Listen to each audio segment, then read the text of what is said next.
John Billingsley and Bonita Friedericy were both in Star Trek Enterprise. Billingsley played Dr. Phlox, the CMO for the titular starship, and Friedericy played a human scientist who got Borgified in the episode Regeneration. They both also volunteer for the Hollywood Food Coalition, and since this week is Thanksgiving in the United States, I thought it would be a good time to chat with them about HoFoCo and Star Trek in general. I'm T. Rick Jones, and this is your daily Star Trek news.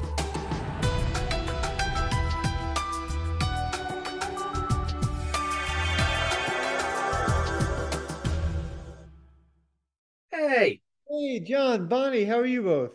good. How are you? I'm good, thank you. Thank you so much for joining me. Absolutely. So actually, I want to start with a personal question, if I may. You two have been married 30 years? We don't even know. We don't know each other. 30 years. It only seems like 30 years. No, every moment has been a moment of unalloyed bliss. No, what most people don't know is that we're actually cousins. We never were married. Just like to put up this facade. Not that those two things are mutually exclusive in 17 states. That's true. But notice, are you wearing your wedding ring? No, my finger got too fat for my ring, so I know where it is, but it ain't on my finger. We have been together for 24 years. Been married for 22, Uh-huh. and we've been happy for 16. Okay. Which 16? Every third weekend we take off. Yeah.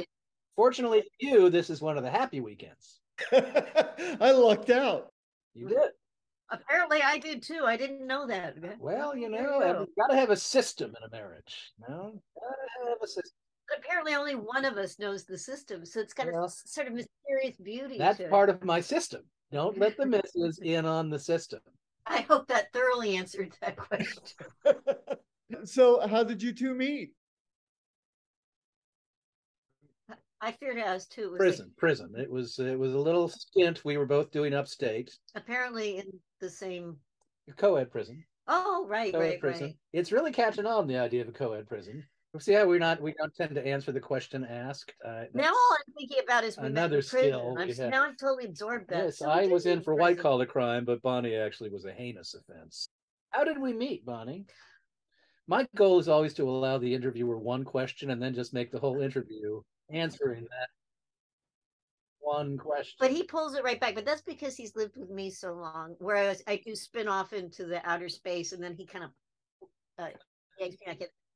Our paths crossed on multiple occasions. I first clamped my lamps on John Billingsley in a play called Great Expectations, based on the book. I was playing Herbert Pocket, which is a wonderful character.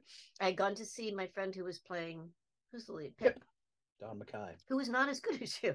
Hey, Don, hey. I was better than you were. So I was sitting there with my director friend. She's wonderful. We worked together a lot. And this was in 1998. So John popped down on stage, and it was like we both went, "Who is this guy?" Because you were more recent transplant. I was Seattle. a newbie. Yes, and I was like, "My God, he's good." And then this is where the story gets interesting. She came backstage, not just to say hi to me, to say hi to her friend, Don, and she thought she'd say hi to me too. And I thought, tell him what a fine actor for my work he was. She claims that I only had eyes for some blondie, and I didn't even give her the time. Some blonde, just totally ignoring me, trying to figure out how to go out for a drink and stuff like that. And I'm sort of like, I just wanted to tell you, I thought you were, So it's possible, that could have been it. That could have been our whack, and we blew it. But fortunately, our paths continued to cross. I blew it. I don't remember this happening. He didn't blow it, obviously. Bonnie frequently tells stories based on a memory she has that I don't have. I will point out, if you don't know a person's there because you're fixated on someone else, it's unlikely that you'll ever remember that there was a person there that you did not pay attention. If you pulled on my shirt, I would have paid attention to you. You probably would have hit me. I've never hit a soul in my life. Because our paths kept crossing, we bumped into each other at a commercial audition, and they were running way behind. Hours and hours. Hours and hours. So Bonnie and I, essentially, our first date. There was a guy there, Terry Rhodes, the late Terry Rhodes, who kind of served as our chaperone in essence. And we gabbed and back and forth and back and forth. And I asked her for her number, and she begrudgingly gave it to me. That's not quite true. I actually never given anyone my number before, but John looked at me and says he was running away to go out on his date that night. I did have a date. I had a date with another lady that so night. so like I broke up with that girl the very next morning. Oh, try.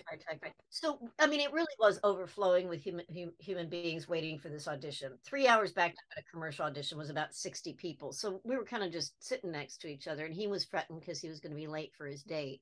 So I started talking about how I didn't date anymore. I was like 35 or 36 at the time because it just seemed like you don't meet people, and also you can't trust people when you first meet them. They're trying to behave well.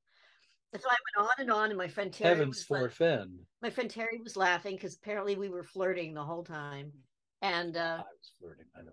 John came out. He said, "Can I have your number? But don't think of it as a date," which I thought was charming.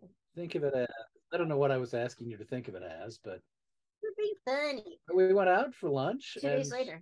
And then I asked her to play, but it was a 2-part play over 2 evenings. So basically, I asked her after the first date for 2 more dates. We never looked back. I told a friend of mine, Susan Fenichel, after I met Bonnie, I said, I think I met the woman I'm going to marry. You forgot that for about 10 years. Now he remembers it. Like I remembered when he told me that. I didn't want to give you the swell head. There was a period of time during a marriage when I was afraid your head was getting too big for your own good. It was. I was actually about 3 times the size of my body. The big head. How did you end up auditioning for Star Trek, John? Did your agent just call you? And yeah, auditions is not like, I mean, we're character people. We've had a nice career. We've worked. We've made some money, and all that is heaven. But neither of us are stars, so you don't get offers once in a blue moon. But generally speaking, audition gets thrown over the transom, and you choose whether you want to do it or not. This was many years ago. I was younger. I was hungrier. I was happy to audition for anything. The only thing they said was come in with a slight alien accent.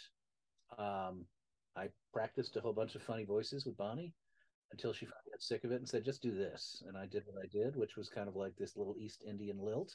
But I thought in moments of... Yeah, well, I'll let you go back to that.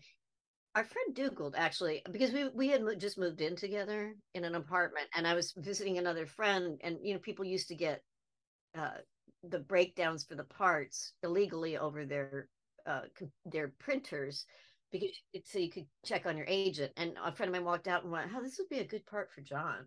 He said, "There's like a character on Star Trek. It's a doctor or something like that." And I went, "Oh." And I got home and he said, "Oh, I have this audition for a lead on Star Trek, and you were interested in it." Well, sure. Deeply interested. I certainly, although I wasn't necessarily a fan of the show or a follower, I certainly had my finger on the pulse of the culture. It was like, that's 7 years. That's like, it was like a good part for you too. Yeah. The funny thing is he was like, slight alien accent. What is that? So you went away and came back with a robot accent? I tried all sorts of different. It was like, I don't stupid things. Then he tried from Galaxy Quest. It's like, no, blatant ripoff. Yeah. And I thought, okay, well, maybe it's just like it's slight. So let's just do something that sounds a little vaguely foreign. But in moments, I still don't understand how I got this job, because I thought maybe you've heard this story. Everybody's heard this story. It's the only story I ever fucking tell. In moments of joyous transport, he squawks like a bird on his own planet. He was a bird. I probably even flapped my arms a couple times. He thought Phlox maybe stood for. We were trying to figure out. We didn't realize it's a plant. So you can't act a plant. No, so I think he was going for bird. I was bird. I thought, all right, I'll do it a bird. And it's like they call me in there, and I'm the only guy they bring back. So it's like, oh, I guess they like me, and I do the bird again. I get the part. And I'm thinking I'm a bird, but they don't make me look like a bird. They don't make my face look like a bird. They don't give me feathers or anything. I keep asking people, am I a bird? I ask Rick and Brandon, am I a bird? They kind of go, oh, well, that's no help. So I show up. First day, I'm called in where I have anything to do, and we're rehearsing, and the director, Jim Conway, says, action, and I go, blah, blah, blah, blah, blah, and Jim Conway says, cut, John, quit fucking around, which is how I knew I was not a bird. They were a tight-lipped bunch, I will say. You were a little annoyed because, not annoyed, but you actually squawked at the table read, and no one said anything. I squawked at the table read, and after the table read, I turned to Rick and Brandon. I said, "So, I'm just curious. I'm not invested in this, but what do you think? Is this? I mean, this is what I did. Nobody said anything, and they did. They were absolutely inscrutable about it. Maybe they hadn't made up their minds themselves, although as I've gotten to know them down the years, I think mostly they just like to fuck with you.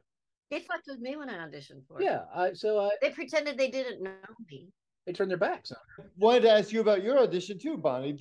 Were they just like, well, we should bring in John's wife because she's an actress and she's great, or did you like actively go for the role, or did your agent send you in? I just got a call from my agent, and she said they want you to audition for a scientist on an episode of Star on Enterprise, and I was like, oh, okay. I will say, I tend to be nervous anyway. I was very nervous to go. I had met Rick and Brandon like at parties, but just a little bit, and you don't want to, and you don't talk about yourself being an actor to the executive producers of your husband's show. Just, you don't, or I don't. Many do. Bonnie doesn't. Well, so I worked really, really, really, really hard on my audition, like so that I would do it really, really, really, really well. And I remember I had to like do all sorts of physical stuff. And I met with David Livingston, who directed it, and he was like, yeah, and he said, I'm bringing you back. So I was like, okay, and I had to go in this long hallway that they had like little opera chairs or something, like little theater chairs, and you had to sort of smush yourself in, and there's like nobody else there. There may have been one other person, and it was just me. And then Brandon came walk by and like didn't hello to me, didn't acknowledge that they ever knew me, and just went in the room. And it was kind of like, okay. And then I had to go in there. They didn't acknowledge they knew me. They didn't say anything. They were just okay. And I got really nervous, and I thought I kind of did. I gave a big face, and I thought, oh, I didn't do it as well as I did for you when it was just the two of us. So I went away and I cried, and I said to John, I didn't get it. I'm really embarrassed now. I'm going to have to. I had a nickel times my wife came home and said, I didn't get it. I fucked it up. And then she gets it. I would have a small fortune. You'd have about 15 cents. I would have much more than 15 cents. 35 cents. But anyway, it was good. I got called and they said yes. Where's the picture? Do you have the picture you had him out earlier? I want to show him the picture of us with you dressed as a Borg. Where'd it go? It's upstairs. Oh, that's great. So when Bonnie was Borgified, I wanted to go to the set to see. This is a hard one to see. That's clear. I went to the set because I wanted to, because also Bonnie was being killed that day, and so I had to see that. Flying through the air and crash and bang, and I sat behind the camera and said, another take, one more take. It was just gales of laughter. I do know that you were entertaining the makeup and hair ladies back there. The ladies. Oh, yeah. How long did you spend in the makeup chair for the Borg makeup? I ended up 5.5 hours because she had to redo it. They hadn't done a Borg in a long time. Yeah, and this is actually Roxanne Dawson's. They put me in Roxanna's Borg suit, but no one knew how to. They didn't remember how to put them on anymore, like how different pieces went. So he had to come and show everyone how to do it. And then Suzanne did my makeup, but Michael Westmore came down and he said, I hate to say it, but that's not how the eggshell works, because they do that layers to get that eggshell thing. So she had to go back and redo it. So. Oh, wow. It's a process. I only had to do it for one episode. I had 4 years of that done. Right. And how long did you have to be in the makeup? 2.5 hours, give or take, and then about 5 minutes to take it off. But like twice a week. Yes, it's true. I was number 7 on the call sheet. Day off, 6 days off, and the check still come. Character actor in the sun. There's the second verse. I never get the second verse out. Oh, I'm sorry. Please continue. Character actor in the sun. 6 days off, and the check still come. That's a huge verse. You're lucky there's not a third verse. I think I am. There's not a Dominic made sure there was no third verse. He started chasing. The only reason I kept singing it is because I knew it irritated Dominic. Irritating Dominic was one of the things that kind of made the whole show fun for me. It was like, how can I irritate Dominic today? It wasn't that hard. It wasn't that hard. No, he's somebody who allows himself to get irritated very easily. Yes, I like to show up on the days he had to wear the spacesuit too, because that thing was a bitch. It weighed 100. Extremely uncomfortable, and it cost $100,000 for each spacesuit, so they were going to get their money's worth. Scott, who's like, a rock at Gibraltar and never says, shit about anything. I mean, I shouldn't say he speaks up when he needs to, but he's such a, trooper. But even Scott had to say, okay, you got to redesign this spacesuit. It's killing my back. It's killing my neck. This is no go. So they had to take it back to the shop and kind of, reinvent it and reconfigure it. And God forbid you had to pee, because if you had to pee, it took about an hour to get you out of it, pee, and put you back into it. So those days were long. Yeah. And I had to have it when I had to wear it, I had to be over my rubber head. So that was, as I mentioned to Dominic, it's like, yeah, you're not wearing a rubber head, pal. Suck it up. Wow. So in the Borg episode that you were both in, you guys never got any screen time together, which is a little bit disappointing for me because I really wanted to see the two of you acting together. We have had screen time together on a number of other projects, however. So we have quite the oeuvre, my wife and I. 12 Dogs of Christmas. Yeah, a truly not good Christmas movie for children about a town that, for absolutely inexplicable reasons, banned all the dogs. I was the evil dog catcher. Bonnie was the hairdresser with a heart of gold. I had designs on. We had scenes in that. Right. I forgot. Was this live action or animated? As live action. There were a lot of dogs. A lot of dogs. Actually, and children. The dog trainers arrived in town. We have a lot of stories about 12 Dogs of Christmas. The dog trainers arrived in town. They, good, like high-class professional dog trainers. After having been told, oh, yeah, it's going to be great. Oh, yeah, we got all sorts of wonderful trained dogs. They arrive in town, Bethel, Maine. And so they're greeted by the producers. It's like, so, dog auditions tomorrow. Wait, dog auditions? What trained dogs you have? No. The dog talent of Bethel is going to show up and you'll have your pick. It's like, you don't understand the difference between a dog that has been trained to work on camera and a mutt that is being hired on the come line from the town garbage guy. It ain't gonna work. We were in a short-lived television series called The Nine together. We were in, yeah. Tom was a series regular on that. He was great. ABC. I was his bitchy wife. We were on what was that movie we did up in Cleveland? Oh. Mad Town. Oh, with Milo. With Milo Ventimiglia. Milo Ventimiglia. Another movie that had its problems. Bonnie and I played diner owners, big-hearted but beleaguered diner owners. He'd sort of take him in, kind of make Milo our adopted son. We've done a few things together. We love working together. I slapped you through a glass table. Oh, if Fear itself, she knocked the shit out of me in Fear itself.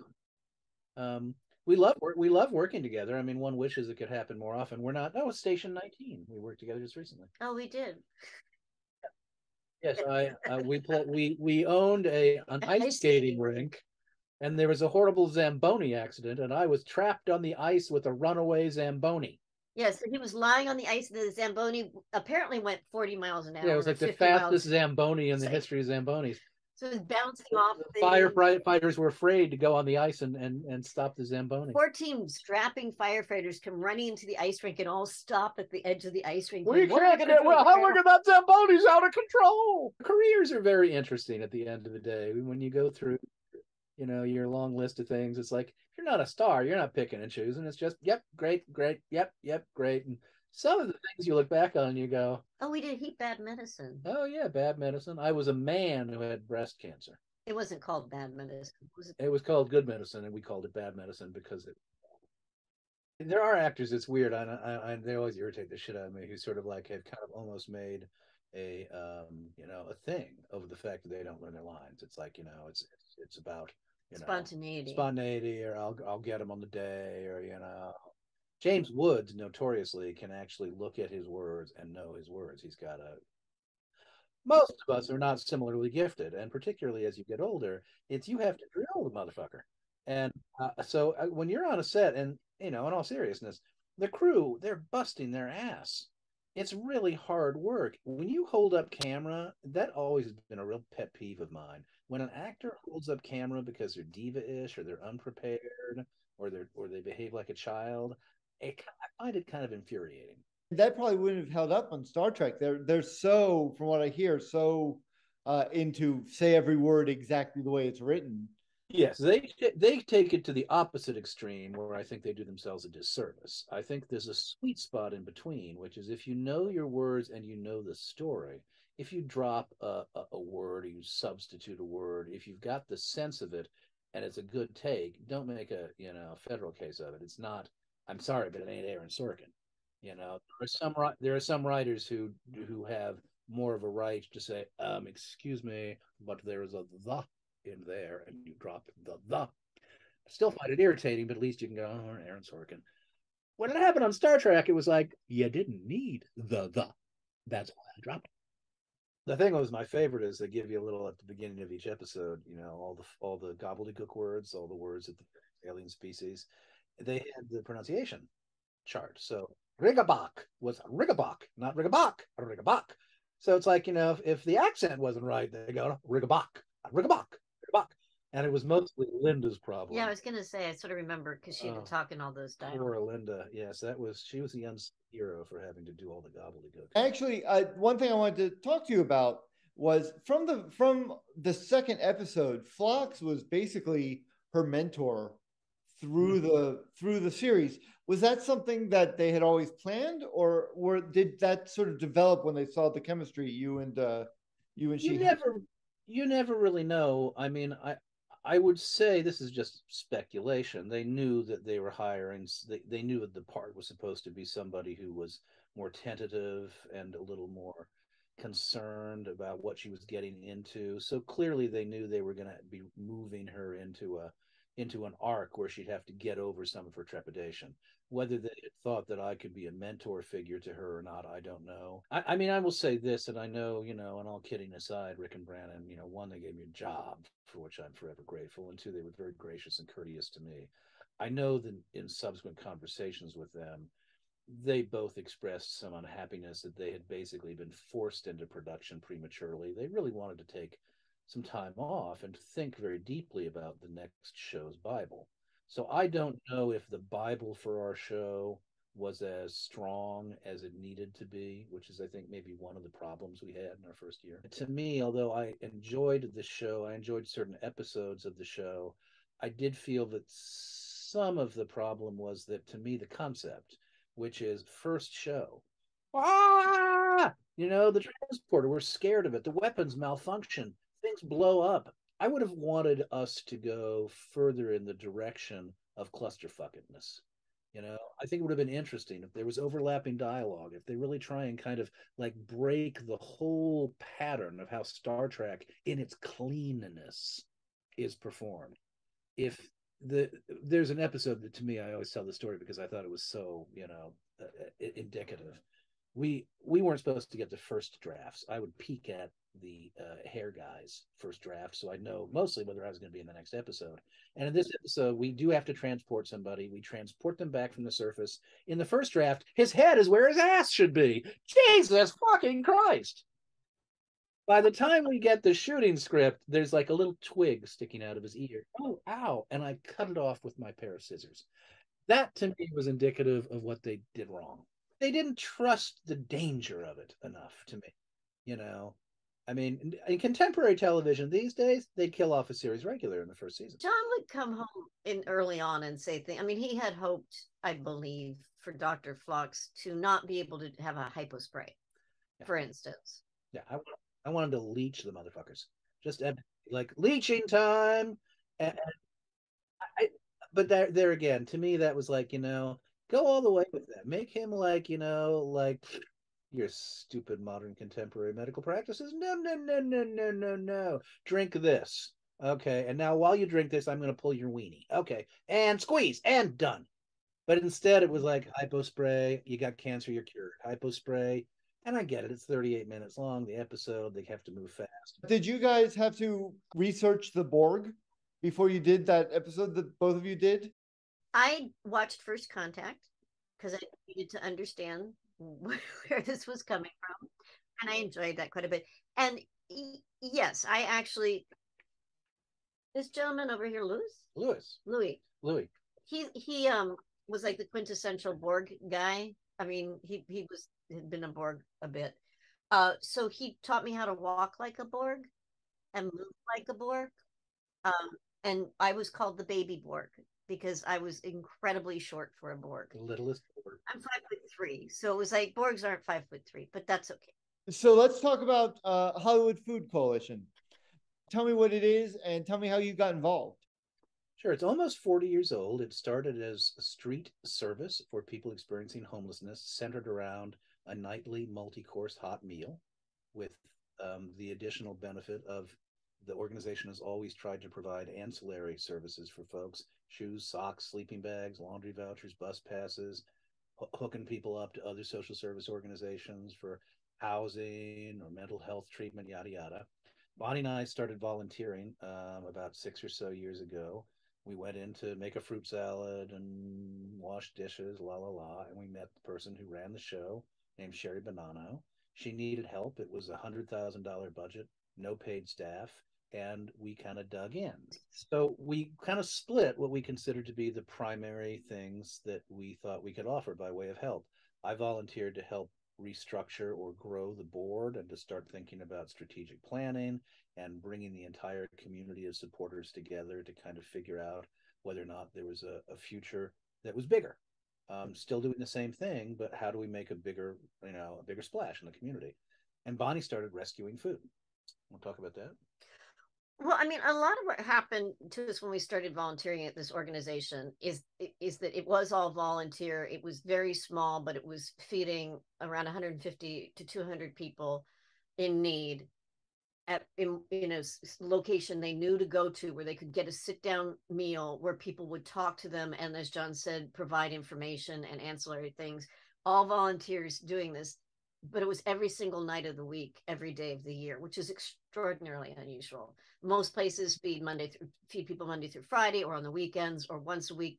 That idea, and that's we started to learn what the zeitgeist of this organization was, and a lot of it is Sherry Bonano. But this idea that every human being should have the right to eat at least once a day, that you should have the dignity of choice. If you're a vegetarian or vegan, you should not have to eat meat. But if you need meat, you should be able to get meat.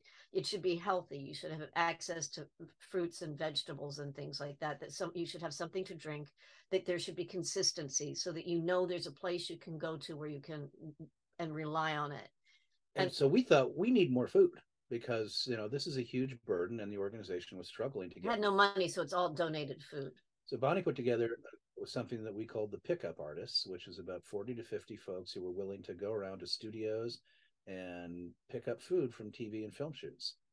And she generated so much wonderful food coming in that we started to need to share it with friends and neighbors, other groups. Out of that came something called the Exchange. We share now about 3 million pounds of food a year with about 150 other organizations to help buttress and augment their meal programs. We've been, this has changed our life. We feel like we are expanding now to the point we can build our own home, which is wonderful. We can eventually provide a sit-down meal, a restaurant-style meal for people experiencing homelessness, while working with some of our other community partners to kind of solve issues that only collaborators can solve. Like, how do you bring more refrigeration online? How do you bring more pickup and delivery online? How do you bring more storage space online? How do you identify more and more communities in need? And transportation is huge too. Getting food to people is so random and hard, in part because it expires, it goes bad, it's got time limitations. It's very hard to move rotting food. You've got to find out, oh, you have 15 pallets of extra food because people didn't pick up from your chain. Now what are you going to do with it and get it out there to the people? Also, I think because of the pandemic, all these organizations and a lot of people in the city started understanding that you can't really do much for people if they don't eat. That the bottom line is you're not going to get up and want to get a service or try to get your ID or even understand what someone is talking about unless your head is clear and you're not starving. And so it begins with feeding people. It's Maslow's pyramid of need. It's like, you need some things every day. You need to eat. You need to be able to go to the bathroom. You kind of need to, health and wellness comes first before you're going to enter a drug and alcohol rehabilitation program, before you're going to think about getting a job, before you're going to kind of get back on your feet again. So we start from this place of what do we do best? We do food, and we use food as an instrumentality to help other organizations do what they're doing better. It's funny. We also have sort of like, it's a lunch bag program now, but 470,000 lunch bags in 2 years later. I mean, 13 communities around the city are now making lunch bags. Families, it's 400, 500, 600 families making lunch bags that are beautiful. They're painted, they're decorated, they've got tons of food in them. They drop them off to us on Sundays. We share them with organizations all over the city, particularly ones that do outreach and go into encampments. But I can say we'll be doing it tomorrow, giving out the lunch bags. People will come up and ask, unhoused people will come up and ask for something to eat. In the last few months, 2 gentlemen, we were able to get them an ambulance and get them to the hospital and get them treated. It started with them standing there saying, could I please just have something to eat? And it's like, yeah, what would you like? Would you like a ham sandwich, a turkey sandwich? Would you like peanut butter and jelly? And then you start a conversation. There is an unfortunate, and I think it's the nature of our political climate, there is an unfortunate desire to be punitive towards people. It's like, if we can punish them into acting the way we want them to act, that's the way to do it. So let's deny them shit. Let's actually be mean to them. Let's, scared straight. Our organization operates from a different posture, which is like, be kind, be generous, be gracious, be human, and be there every night. Be there every night. Reliability, consistency, and compassion. It means the world to us. And so you didn't ask, but I'm going to jump in. What we've turned it from we have, and it's a huge amount of people have pulled together. We are now almost if you count the value of the donated food, we are now a $5 million a year organization. We have all sorts of different ways we try and fundraise. One of the things that I started to do with David Livingston was to do something called Trek Talks. We did it last year. It's a 6-hour, this year an 8-hour digital Jerry Lewis-esque telethon on Zoom to raise money and awareness. We asked Star Trek celebs to volunteer. Every single person we asked last year said yes. So we had 50 to 60 wonderful folks from all different aspects of Star Trek, from the actors to the directors to the showrunners to the technicians, the musicians, you name it.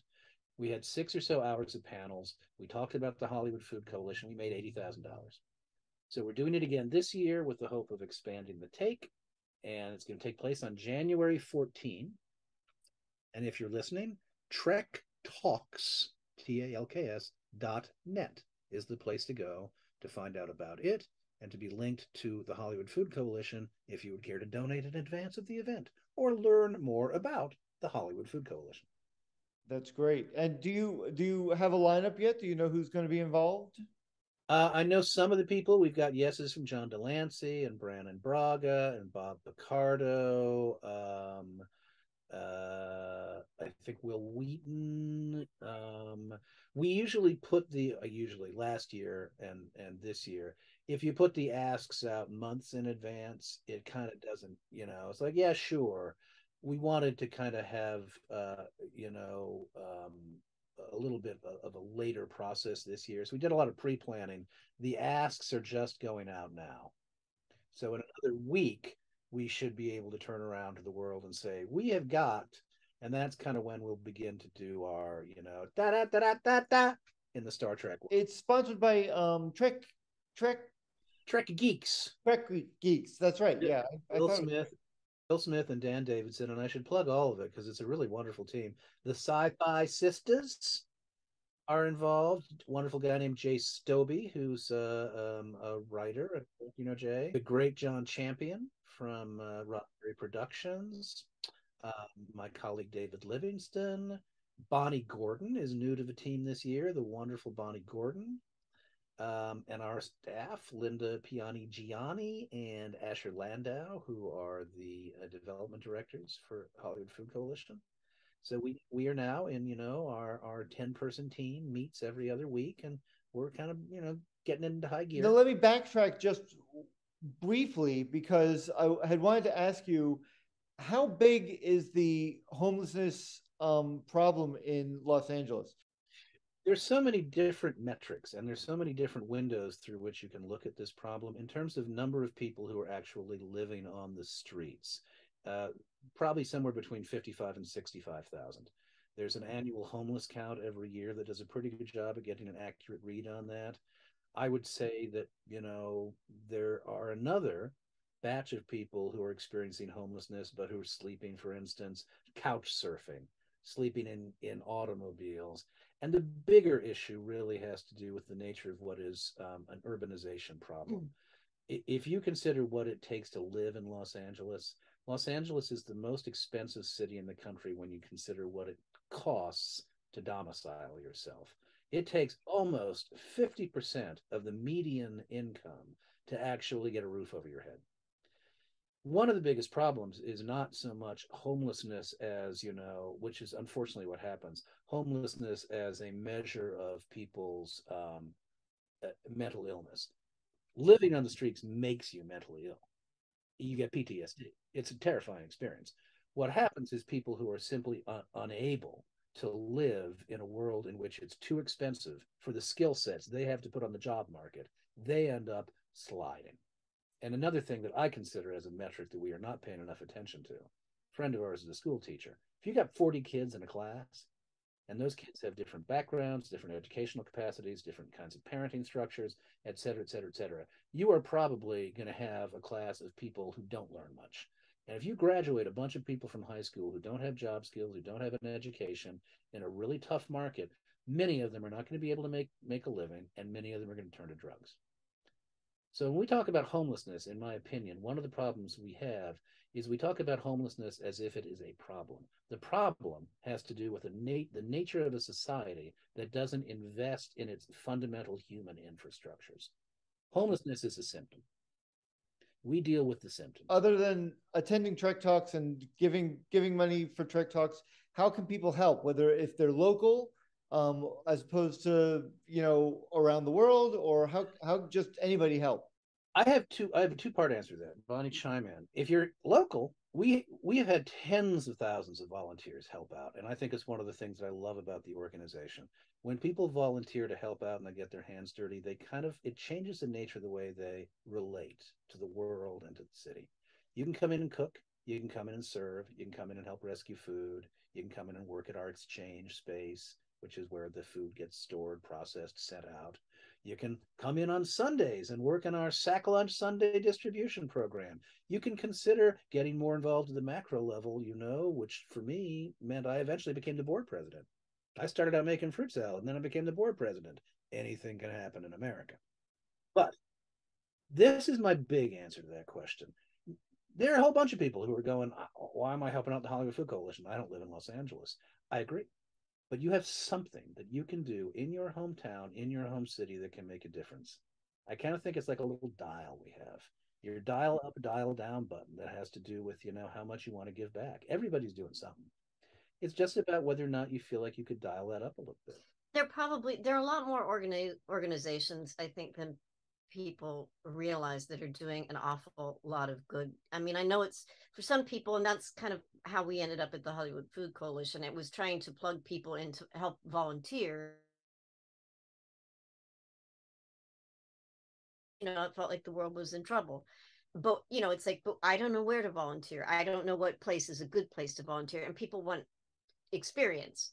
They want to know what they should or shouldn't do. And then I'd say jumping in. I just jumped in at the Hollywood Food Coalition because a friend of mine guilted me into it, and it was great, And the thing is that through working at with the Hollywood Food Coalition, I have met and worked with 50, 60, 70 different organizations that are providing all different kinds of things to people, and they're wonderful people doing wonderful things with great hearts, and they're everywhere. And it's sort of what your passion is. Is it environmentalism? Is it refugees? Is it, I don't know why for us it became helping people who are poor, but that's sort of it's where it hit our sweet spot. I would say start in your community, do some Googling, do some volunteering. LA Works. I don't know if you look up LA Works, that's one that they make lunch bags for us, but they have all these volunteer opportunities, and I get emails from them. And one was, would I want to tutor? Would I want to do some tutoring? And it was like, I should really think about that. That would be amazing. Yeah, people can go to take things into the prison system. I had a theater company. We used to do shows in the prison. That was incredibly rewarding. But here's something related to food. Bonnie and I when we worked for another organization many years ago called the AIDS Service Center, we did this a few times. Is we called all our pals, and we said, "Hey, pals, would you be willing to donate 2 or 3 bags of food to the food pantry associated with the AIDS Service Center?" And on the basis of who said yes, we created a list. And that next morning, we just drove around all over town. We loaded up the car and we dropped all that food off. And if you get the right place, the right food pantry, ask them if they take things like milk and butter and meat and vegetables, the things you don't get donated enough. It's a way that you can periodically, without having to join an organization, you can periodically participate in helping to keep your local food pantry stocked with really good food by enlisting your pals. You could do the same thing with toys. You can do the same thing with books, clothing. You can check out the website Hangout Do Good, HODG. They're Hodge, and that's what started the group that started making the lunch bags for us that now have ended up being 470,000. But they have political stuff that you can engage in, all sorts of different phone banking and things, and postcarding if that's something you like. But they do just good works for people. But they just came up with them on their own. They're not a nonprofit. They're just Hangout Do Good. They just want to hang out and do good. But they do groceries. They get groceries for people in need of groceries. And they drop them off at a particular site, and people can get their groceries from there. And they do clothing mobiles. I mean, they just reach out and say, "Hey, how can we support what you need?" It's very interesting. This guy named Robert Putnam many years ago wrote this book called Bowling Alone, and one of his concerns at the time was that people weren't as plugged into their communities as they were forced to be in a simpler time, when you were born into the world and the expectation you was going to be in a bowling league, bridge club, PTA, church group, whatever. Now we sit in front of our computers a lot. We're more atomized. I think the idea of getting people together to work together on something that kind of excites you, and there's so many different ways that you start with your pals, you start with your friends, and you get their friends. Throw a brunch, throw a lunch, throw a party, come together and say, "Hey, we're going to raise money, pass the hat for one particular charity." Ask one person to come and talk about that charity and share literature. It's a way to learn, feel like you're giving back, and have a party at the same time. I love the Hollywood Food Coalition, don't get me wrong. And if you'd like to contribute, hofoco.org or trektalks.net. But the bigger point for me is always doing more is not about finding it's not making the perfect the enemy of the good. It's saying, I can do more. You can clean up the park on your own. Can you do a little bit more? I kind of think we're like on a rope line, it's like a tug of war between people who are trying to do good and people who, for reasons I do not understand, are bound and determined to fuck it up for everybody. There are a lot of people in this world who seem like all they really want to do is foment hatred and hostility based on race, based on religion. It's like, fuck you. I think if you're on the right side of the rope and you're pulling, you don't have to do it all the time. But every now and again, get on the rope and figure out what that means locally. I was speaking to Bill and Dan.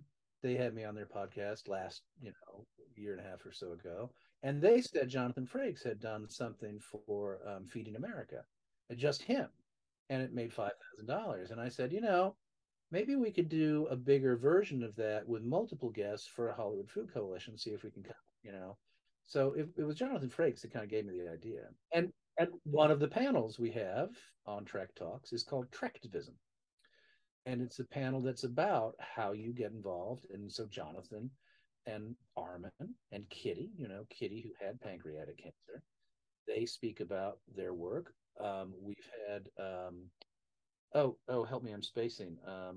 That wonderful, wonderful woman who does the anti-bullying. Cat. She was on Deep Space Nine. Yeah. Chase Masterson. Chase Masterson. She has a wonderful, wonderful charity that is anti-bullying, and she's gotten this curriculum devised. I think it's Pop Culture Hero Coalition. She takes it into the schools and into educational settings, and it's all about, hey, these heroes, a lot of them faced bullying and they transcended and they rose above, and look what you can do. You can be a hero too. It's lovely, and she's devoted her life to this. And she, to me, is a shining exemplar of what it means to kind of like rejigger yourself to be something, that is different. I was an actor. Bonnie's an actor. I love acting. Don't get me wrong. but this work animates me more than acting does on a certain level. And it's so much of what Star Trek is about, which, I mean, to me is the other point of Trek Talks is, I mean, the whole point of Trek Talks is imagining a universe in which we can do better, in which we can transcend, in which we can learn how to get along.